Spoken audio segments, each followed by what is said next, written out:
হয় দাদা, মিত্ৰতা সন্দৰ্ভত আপোনালোকৰ প্ৰতিক্ৰিয়া কি? কালি দেৱব্ৰত শইকীয়াই এটা মন্তব্য কৰিছিল য'ত শিৱসাগৰত 5টা সমষ্টিত তেওঁলোকে এককভাৱে প্ৰতিনিধিত্ব কৰাৰ কথা কৈছিল।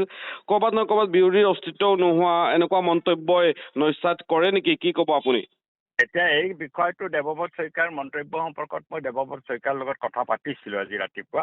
হয়, তেওঁ কৈছে মই গোটেইকেইটা সমষ্টিত খেলিম, শিৱসাগৰত প্ৰাৰ্থী দিম, এই ধৰণৰ কথা কোৱা নাই। মই সংগঠনটো দৃঢ় কৰাৰ কাৰণে সকলোকেইটা সমষ্টিতে শক্তি সঞ্চয় কৰাৰ কাৰণে এই আবেদনহে জনাইছিলোঁ, কিন্তু এইটো খবৰৰ কাগজত ভুলভাৱে অহা বুলি তেওঁ কৈছে।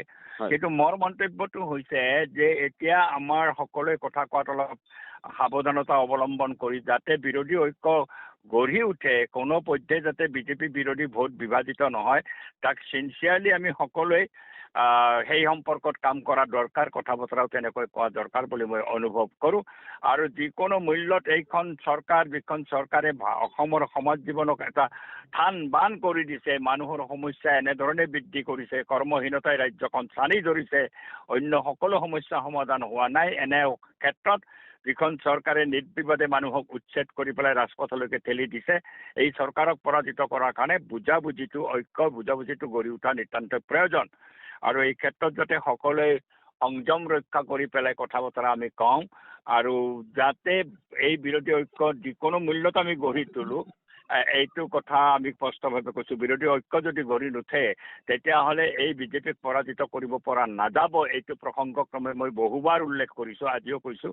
ইয়াক পৰাজিত কৰিব লাগিলে বিৰোধী ঐক্য গঢ়ি উঠিবই লাগিব, নহ'লে আমি সকলোৱে কোনোবাই হাৰিম কোনোবাই জিতিম, কিন্তু বিৰোধী পক্ষত বহি থাকিব লাগিব মুষ্টিমেয় কেইজনমান মানুহ, আৰু এই শক্তি অপ্ৰতিৰোধ্যভাৱে আগবাঢ়ি যাব বিজেপিৰ নেতৃত্বত। সেইটো আমি নিবিচাৰোঁ। এতিয়া বিজেপিৰ মাজতো বিৰোধ হৈছে, আজি অগপৰ মাজতো বিৰোধ হৈছে। এই দলবিলাকেও আজি এই বিজেপিৰ বিৰুদ্ধে ক্ৰমাগতভাৱে ক্ষোভ প্ৰকাশ কৰি আহিছে। আমি এনেকুৱা চিটুৱেশ্যনত আমাৰ বিৰোধী ঐক্য সুদৃঢ় কৰাৰ কাৰণে আৰু বৃহত্তম দল হিচাপে কংগ্ৰেছে এই ক্ষেত্ৰত ভূমিকা ল'ব বুলি মই আশা কৰিছোঁ।